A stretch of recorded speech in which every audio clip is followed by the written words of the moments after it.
फूल बरसाओ मेरा मैं। अगर यहाँ पर एथलेटिक बिल्बाओ के अगेंस्ट रियल मैड्रिड ने फिर से पॉइंट्स ड्रॉप कर दिए तो शायद से यहाँ पर ऐसे ही दुख भरे गीत गाने पड़ेंगे। यहाँ पर ये दुख भरा गीत है बट ठीक है, अंडरस्टैंडेबल। तुम वाइब पकड़ लेना, तुम वाइब पकड़ लेते हो मेरा। लेकिन आज के इस एपिसोड में हम लोग बात करें किस तरीके से लिवरपूल के बाद अब रियल मैड्रिड में, और समझ में नहीं आ रहा मेरे को, तुम समझ रहे हो कितना पेचीदा सा, कितना वियर्ड सी सिचुएशन है रियल मैड्रिड में, क्योंकि ऐसा कुछ है नहीं। मतलब तुम इमेजिन करो कि लिवरपूल या फिर कोई भी ऐसा क्लब जिसने हाल ही में मैनेजर को सैक किया हो, उनके क्या रिजल्ट रहे हो। ठीक है, अब लिवरपूल, इसका मैं एग्जांपल ले रहा हूं, ऐसा नहीं कि लिवरपूल का मैं कोई मजाक उड़ा रहा हूं, बल्कि मैं सिर्फ इसलिए एग्जांपल ले रहा हूं क्योंकि लिवरपूल परसिस्ट कर रही है अपने मैनेजर के साथ डिस्पाइट की तो उसका एग्जांपल लेना बढ़िया है। लिवरपूल जिस सिचुएशन से जा रही है और जहां से वो टर्न अराउंड करने के चक्कर में है, ये इसका आधा भी अगर रियल मैड्रिड में हो जाता ना तो भैया यहां पर तो कट्टे चल जाते। लेकिन रियल मैड्रिड में यहां पर अब मल्टीपल सोर्सेज, चाहे एथलेटिक की बात करें, चाहे यहां पर मार्सा की बात करें, स्पेनिश मीडिया की बात करें, विसल ब्लोअर्स की बात करें, सबने अपने अपने तरीके से अपने अपने वर्जन निकाल दिए कि इमरजेंसी को वो डिफाइन कर किस तरीके से रहे। और मैं तुम्हारा बड़ा भाई, तुम्हारा छोटा भाई, तुम्हारा दोस्त होने के नाते मैं तुमको हमेशा से एक ही सलाह देता हूं कि सुनो सबकी, समझो जो तुमको मन करता है, जो तुमको कंफर्टेबल देता है।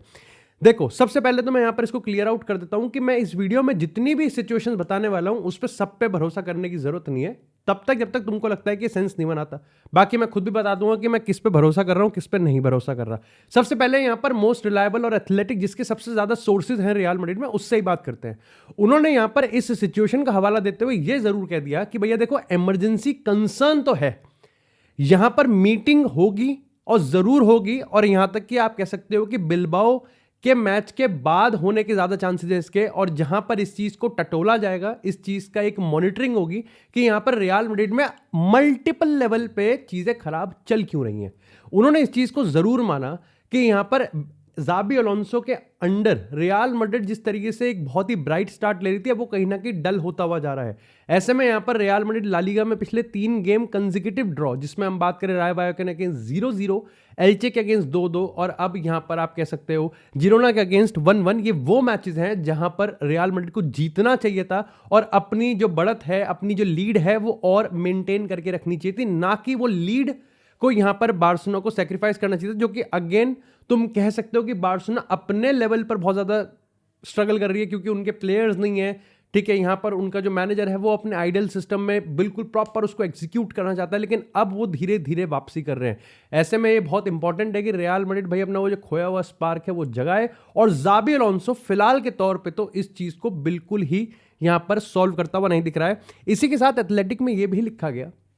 कि मल्टीपल लेवल पे जो हायरार्की है वो ये मानती है कि प्रॉब्लम जाबी अलोंसो है ही नहीं। वो ये मानते हैं कि प्रॉब्लम शायद से ये है कि एम्बापे, विनीसियस और बेलिंगम को कोएग्जिस्ट करना मुश्किल लगता है। उन्होंने कहा कि प्रॉब्लम यहां पर यह चीज हो रही है कि जाबी अलोंसो के इस पूरे के पूरे टेन्योर में अब तक का जो भी हुआ है, लोग ये चीज मान के चल रहे हैं कि यार विनीसियस और एम्बापे को कोएग्जिस्ट कैसे करवाया जाएगा, बल्कि असली सवाल यह है कि यहां पर स्टार 3 है, एंड दैट इज कि एम्बापे, विनीसियस और बेलिंगम को कैसे यहां पर आपको कोएग्जिस्ट करवाना है, कैसे एक सिस्टम आप बनाओगे जिसमें ये चल जाए। अब काफी लोग यहां पर कहते हैं कि भैया 4-4-2 डायमंड पे आओ, लेकिन अभी तक उसका कोई यहां पर हिंट अपने को मिला नहीं है। जाबी अलोंसो जो चीज कर रहा है वो 3 मैन मिडफील्ड के साथ ही कर रहा है, और उसी के साथ ही वो परसिस्ट करना चाहता है। साथ ही साथ ड्रेसिंग रूम का हवाला देते हुए, और मैं तुमको एक स्पॉइलर दे देता हूं, जो भी रियल मैड्रिड में हो रहा है उसका बहुत बहुत डायरेक्ट लेना देना है कि जाबी अलोंसो की ड्रेसिंग रूम पे पकड़ कितनी है, कितनी पकड़ है, क्या उसकी अथॉरिटी है, और क्या यहां पर डिसीजन मेकिंग उसके वाया हो रही है। अदरवाइज यहां पर मैं तुमको बता रहा हूं कि रियल मैड्रिड एक ऐसा क्लब है जहां पर टैक्टिकल जो प्रोवेस होती है, जो टैक्टिकल पावर होती है, उसको कभी कभार ओवर पावर करती है, या फिर पिछले अगर 10-15 सालों की बात करें तो हमेशा ही ओवर पावर करती है कि एक मैनेजर की मैन मैनेजमेंट स्किल्स कैसी हैं, उसका ड्रेसिंग रूम पर पकड़ कैसा है। रिपोर्ट यहां पर यह बताती है कि भैया देखो, ऐसा हिसाब है कि सबसे पहली चीज, ड्रेसिंग रूम में आपसी मनमुटाव नहीं है। तो ये भी एक बहुत फिशी चीज है कि प्लेयरों में आपसी लड़ाई नहीं है। अब ये फिशी इसलिए क्योंकि जिन प्लेयरों में आपसी लड़ाई नहीं है उसी में एक डिवीजन कटा हुआ है और 2 भाग हैं। पहला भाग ये मानता है कि प्रॉब्लम है जाबी अलोंसो। उन्होंने ये चीज मानी है कि जाबी अलोंसो के जो टैक्टिकल सिस्टम है वो इतना रिजिड है कि अपना जो पूरा गेम स्टाइल है वो इतना स्टेल हो चुका है, इतना स्टेल हो चुका है कि यहां पर हम प्रेडिक्टेबल हैं। ठीक है, हम जब तक हमको वो किम कार्डेशियन जैसा इतना स्पेस नहीं मिलता, हमारे जो एम्बापे विनीसियस वो खत्म नहीं कर सकते, वो गेम नहीं किल कर सकते, हमारा काउंटर अटैकिंग फुटबॉल तब तक निकल के ही नहीं आता, और जैसी टीम लो ब्लॉक में आती है तब यहां पर हमारे पास सिर्फ एक ही उपाय है, और वो है कि एम्बापे विनीसियस जैसे तैसे करके इंडिविजुअल ब्रिलियंस पे गेम निकाल दें। इसी के साथ दूसरा डिवीजन ये कहता है कि प्रॉब्लम ज़ाबी अलोंसो है ही नहीं, प्रॉब्लम तो प्लेयर्स हैं, ये प्लेयर्स एग्जीक्यूट नहीं कर पा रहे। वो ये मानते हैं कि प्रॉब्लम ज़ाबी अलोंसो नहीं है, प्रॉब्लम है यहां पर प्लेयर्स। वो कहते हैं कि आप ये बताओ, रॉड्रिगो 30 गेम हो चुके, 30 गेम हो चुके, लास्ट गोल अप्रैल में मारा था, ला लीगा में तो जनवरी में मारा होगा, 30 गेम हो चुके जहां पर उसने कोई गोल स्कोर नहीं किया है। Can you imagine the situation कि रॉड्रिगो जिसका 100 मिलियन प्राइस टैग है, वो कैसे हो सकता है जो 30 game without any goal scoring. अब प्रॉब्लम यह है कि उसको कोई अच्छा रन भी नहीं मिल रहा। दूसरी चीज है कि यहां पर मैनेजर खुद इतना फोकस है ही नहीं, और सबसे बड़ी बात यह है कि अब इन दोनों डिवीजन से हटके मामला सामने निकल के आ रहा है कि भैया यहां पर अथॉरिटी नहीं है ज़ाबी अलोंसो की। उन्होंने ये चीज जरूर मानी कि ज़ाबी अलोंसो, जो कि अपने आप को एक बहुत ही प्रिंसिपलिस्ट आदमी मानता है कि मैं अपने आइडियल्स पे खेलता हूं, मैं बहुत डिसिप्लिन हूं, लेकिन कहीं ना कहीं उसने रियल मैड्रिड के इन सुपरस्टार ईगोस पे सैक्रिफाइस मारा है। उन्होंने ये चीज़, अब यहाँ पर विसल ब्लोअर्स आर्टिकल्स को मैं इंक्लूड कर रहा हूँ, सबसे पहले यहाँ पर ये चीज़ लोग बोलते हैं कि ज़ाबी अलोंसो ने विनीसियस का जो सब्स्टिट्यूट किया था वो गलत था, और उसमें कोई दो राय नहीं है कि उसको सब्स्टिट्यूट नहीं करना चाहिए था उस प्लेयर को जो कि अपनी man of the match performance डाल रहा है, रादर देन यहां पर वो किसी और को सब्स्टिट्यूट करता, अंडरस्टैंडेबल है। लेकिन एट द सेम टाइम लोग इस चीज को भी पॉइंट आउट करते हैं कि जब ज़ाबी अलोंसो ने गलती कर ही दी तो उसके बाद जो विनीसियस ने गलती कर दी वो अनपनिश्ड नहीं जानी चाहिए थी, बिल्कुल भी वहां पर ढीला हो गया। और जैसे ही प्लेयर्स को लगता है कि ड्रेसिंग रूम में भैया अगर आप कुछ ऊटपटांग हरकत करोगे तो आप यहां पर अनपनिश्ड जा सकते हो, आप यहां पर ज़्यादा उसका खामियाजा नहीं भुगतते हैं, और उसके बाद आपकी ड्रेसिंग रूम पर पकड़ ढीली होती है। इसी के साथ लोग यहाँ पर सिंपथाइज भी करते हैं ज़ाबी अलोंसो के साथ कि भाई जब आपका जूड बेलिंगम बार्सिलोना के अगेंस्ट आया है, आपका ट्रेंट आर्नोल्ड एल्चे के अगेंस्ट आया, तो आपकी जो असल की टीम है वो यहाँ पर अब धीरे धीरे वापस आ रही है, और उसमें भी अब हॉयसन बाहर चला गया, उससे पहले यहाँ पर मिलिटा और रूडिगर अंदर बाहर कर रहे हैं। तो ऐसे में लोगों को है थोड़ी सिंपैथी कि भाई वो टीम बिल्ड कैसे करे, स्टार्टिंग 11 बिल्ड कैसे होगी। इसी के साथ यहां पर अब जो विसल ब्लोअर के आर्टिकल्स हैं वो ये बोलते हैं कि अगर बिलबाओ के अगेंस्ट रियल मैड्रिड ढीली पड़ती है तो यहां पर अल्टीमेटली ज़ाबी अलोंसो खतरे में आ सकता है। कैसे स्टैंडर्ड्स हैं बट देखो, मेरे को लगता है कि यहां पर एथलेटिक बिलबाओ में कुछ हो या ना हो, पर्सनली आई फील लाइक कि रियल मैड्रिड सैक नहीं करेगी, करना भी नहीं चाहिए, ठीक है, इतना कोई एविडेंट नहीं है। डू आई फील कि यहाँ पर रियल मैड्रिड बहुत प्रेडिक्टेबल है? यस। बहुत बोरिंग फुटबॉल खेलते हैं? यस। बहुत ही ज़्यादा ईगोइज्म आ चुका है यहाँ पर, जो कि बहुत ही निखर के आ रहा है। ऐसा नहीं था कि ये ईगोज नहीं थी, इन 5-10 गुना ज़्यादा बड़ी ईगोज थी, लेकिन उनको संभालने वाले फिर वो भी बहुत अच्छे थे, बहुत वो थे। ऐसे में मेरे को लगता है इस पूरे सैक और नो सैक पे मेरा जो स्टैंड है वो ये है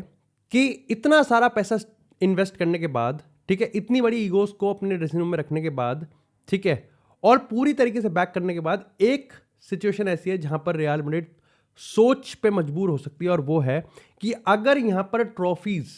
में रियल मैड्रिड पीछे होती है, ला लीगा एक ऐसी ट्रॉफी है जहां पर आप कह सकते हो कि अंटिल द एंड जाएगी, लेकिन सुपर कप द स्पेना की बात करें, कोपा देल रे की बात करें, या फिर चैंपियंस लीग नॉकआउट्स की बात करें, ये ऐसे मैचेस हैं जहां पर रियल मैड्रिड को फिनिश करना ही पड़ेगा, और ज़ाबी अलोंसो यहां पर मजबूर कर देगा रियल मैड्रिड को वो डिसीजन लेने में अगर यहां पर कहीं भी फंबल मारती है। And the worst part of it कि यहां पर रियल मैड्रिड फंबल मारती हुई दिख रही है। इसी के साथ यहां पर मामला आता है जिडान का। विसल ब्लोअर के कुछ आर्टिकल्स यहां पर ये मेंशन करते हैं कि अगर रियल मैड्रिड इस चीज पे मजबूर होती है तो वहां पर सीधा सीधा सॉल्यूशन उनका ये है कि जिडान आएगा और संभालेगा। मेरे को लगता है कि एक बहुत ही चीप सॉल्यूशन है जो कि आर्टिकल्स और विसल ब्लोअर जर्नलिस्ट निकाल रहे हैं, बहुत ही चीप सॉल्यूशन है, क्योंकि दी ओनली रीजन जिडान का नाम इसलिए आ रहा है क्योंकि वो पहले भी आ चुका है,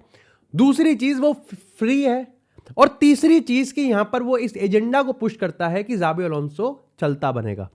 फॉर एग्जाम्पल, मान के चलते हैं कि यहां पर जिडान ने मना कर दिया, तो अवेलेबल कौन है?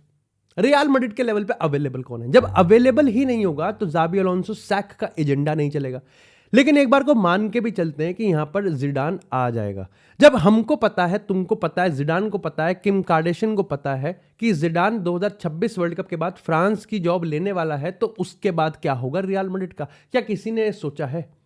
क्या किसी ने भी ये सोचा है जो कि यहां पर सैक के एजेंडा को चला रहा है? लेकिन क्या इसका अल्टीमेटली मतलब ये है कि मैं अंधाधुन जाबी को सपोर्ट कर रहा हूं? देखो, मेरा यहां पर यह मानना है कि जाबी को इसमें सॉल्यूशन तो निकालना पड़ेगा। ये सवाल बिल्कुल जायज है कि एम्बापे, विनीसियस और बेलिंगम एक कैसे कोएग्जिस्ट करेंगे। यह भी सवाल जायज है कि आर्दा गुलर को इन सब में आप कैसे बनाओगे। तो यह भी जायज पॉइंट है कि रॉड्रिगो जैसे प्लेयर जिसका ऑल टाइम लो कॉन्फिडेंस है, आप उसको कैसे निकालोगे। सवाल यह भी जायज है कि नंबर 9 का आपका गेम स्टाइल ऐसा है कि आप 25 से 30 क्रॉस पेनल्टी बॉक्स में डाल रहे हैं, लेकिन एम्बापे तो इनिएस्टा को ट्रिब्यूट देता है मिडफील्ड पोजीशन पे। तो ऐसे में यहां पर नंबर 9 की प्रॉब्लम आप कैसे सॉल्व करोगे, और अल्टीमेटली ऐसा कौन सा वो सुपरस्टार ईगो है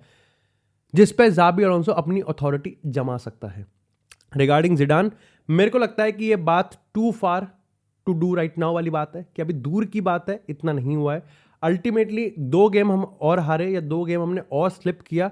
वहां पर मेरे को लगता है कि जाबी अलोंसो को सही में जवाब देना पड़ जाएगा। लेकिन इसी के साथ यहाँ पर बात करते हैं अब थोड़ी सी बार्सिलोना की। तो भाई बहुत ही अनप्रेसिडेंटेड और अनफॉर्चुनेट सिचुएशन सामने निकल के आ रही है जब यहाँ पर रोनाल्ड अराउओ ने बार्सिलोना से छुट्टी मांगी है, एक इनडेफिनिट लीव ऑफ एब्सेंस यहाँ पर मांग लिया है, और बार्सिलोना ने बिना कुछ देरी करे उसको लीव ऑफ एब्सेंस दे दिया है। हंसी फ्लिक ने प्रेस कॉन्फ्रेंस में इसको बताया अभी कि भाई देखो प्राइवेट मैटर है, लेकिन आर्टिकल्स और सारे अखबारों ने इस चीज़ को छापा है कि भाई जो मेंटल स्टेट है अराउओ की, वो इतनी अभी कुछ ढंग की नहीं है, बहुत ही प्रेशर फील कर रहा है, और वो ये मानता है कि वो जिस स्टेट में है, जिस मेंटल स्टेट में है, वो यहाँ पर बार्सिलोना को हेल्प नहीं कर सकता। सबसे पहली चीज़ जो कि मैं तारीफ करना चाहूँगा रोनाल्ड अराउओ की, दैट इज़ कि वो शाय नहीं हुआ, वो शर्माया नहीं, उसने हेजिटेट नहीं किया। I think it's high time जब हम लोग यहाँ पर अपने गेम में अपने आसपास मेंटल हेल्थ को बहुत ज़्यादा प्रायोरिटी दे। दूसरी चीज़ मैं यहाँ पर तारीफ करना चाहूँगा बार्सिलोना की, जिन्होंने अल्टीमेटली यहाँ पर बिना कुछ चैचू चीचू करे यहाँ पर रोनाल्ड अराउओ को वो लीव ऑफ एब्सेंस दे दिया। कंट्रोवर्शियल बात यह है कि लोग अब ये चीज़ कह रहे हैं कि बार्सिलोना वर्सेस चेल्सी का जो गेम था वो रोनाल्ड अराउओ का आखिरी गेम था। अब आई थिंक यहाँ पर Ronald Araujo indefinite leave of absence का मतलब है कि वो अब कभी भी बार्सिलोना की जर्सी नहीं पहनेगा, और ऐसे में यहाँ पर जो उसके एजेंट डेको से मिले हैं, हमको यहाँ पर अच्छे खासे यहाँ पर चांसेस लग रहे हैं कि बार्सिलोना से वो जाता हुआ दिख रहा है, विच अगेन प्रॉब्लम खड़ी करता है। और अच्छी बात भी है कि बार्सिलोना यहाँ पर ट्रांसफर, लेकिन इनिगो मार्टिनेज को सेल करने का जो पूरा का पूरा जुआ था वो हारती हुई दिख रही है बार्सिलोना। और ऐसे में यहाँ पर रोनाल्ड अराउओ जो कि अपने पूरे हिस्ट्री के ट्रांसफर मार्केट के यहाँ पर सबसे लोएस्ट पॉइंट पे है, वो बार्सिलोना को पैसे तो देंगे लेकिन अल्टीमेटली अपनी असली वैल्यू नहीं देंगे। और मेरे को पर्सनली लगता भी है कि रोनाल्ड अराउओ को यहाँ पर किसी और क्लब में जाके एक नया फ्रेश स्टार्ट लेना चाहिए। लेकिन इसी के साथ एक और बढ़िया मस्त कंट्रोवर्शियल अपडेट आई है, और एक बोटिंग नाम के प्लेयर थे जिनको बार्सिलोना ने खरीदा था, उन्होंने हाल ही में अपने एक इंटरव्यू में ये चीज़ बोला कि यहाँ पर बार्सिलोना में लियोनेल मेसी की जो पावर थी वो अनप्रेसिडेंट लेवल पे थी, वो बहुत ही ऊपर के लेवल की थी। उन्होंने कहा कि मैं यहाँ पर बार्सिलोना में जाने वाला था, बार्सिलोना के साथ मेरी डील होने वाली थी, और सारे एग्रीमेंट होने के बाद मेरे पेपर जब साइन होने थे उससे एक दिन पहले मेरे को बार्सिलोना की खबर आती है कि भैया देखो सब चीज़ तैयार है, ठीक है, ड्रेसिंग रूम वेलकम कर रहा है, आपका मैनेजर आपको वेलकम कर रहा है, आपका यहाँ पर स्पोर्टिंग डायरेक्टर जो उस टाइम एरिक अबिदाल थे वो आपको वेलकम कर रहे हैं, इवन जो उस टाइम के प्रेसिडेंट थे बार्टोमो वो भी आपको वेलकम कर रहे हैं, लेकिन हमको लियोनेल मेसी से पूछना पड़ेगा। बोटेंग ने ये चीज़ कहा कि उस रात में सोया नहीं ये सोचते हुए कि क्या लियोनेल मेसी मेरे को पसंद करेंगे या नहीं करेंगे। अल्टीमेटली लियोनेल मेसी ने जब यहाँ पर हाँ भरी उसके बाद ही यहाँ पर बोटेंग ने साइन करा। इसके बाद सोशल मीडिया पर भाई काफ़ी ज़्यादा बज है कि भाई लियोनेल मेसी की जो पावर थी वो किस लेवल पर अनप्रेसिडेंटेड थी, एंड अल्टीमेटली काफ़ी लोगों ने बढ़िया सेंसिबल काउंटर भी करा कि एक प्लेयर के इंटरव्यू पे आप इस चीज को कैसे जज कर सकते हो। But do let me know in the comment section कि तुमको क्या लगता है कि ऐसा हुआ होगा नहीं होगा। देखो मेरे को लगता है कि ऐसा हुआ होगा, इसके चांसेस हैं कि लियोनेल मेसी बार्टोमो पूरी तरीके से झुक गया होगा, एंड आई थिंक अब आप इसको लियोनेल मेसी के, मैं इसको लियोनेल मेसी की अनप्रेसिडेंटेड पावर से ज्यादा मैं इसको बार्टोमो का फेलियर मानता हूं कि वो एक ऐसा प्रेसिडेंट कैसे फेल हुआ और क्या चीप बंदा था वो।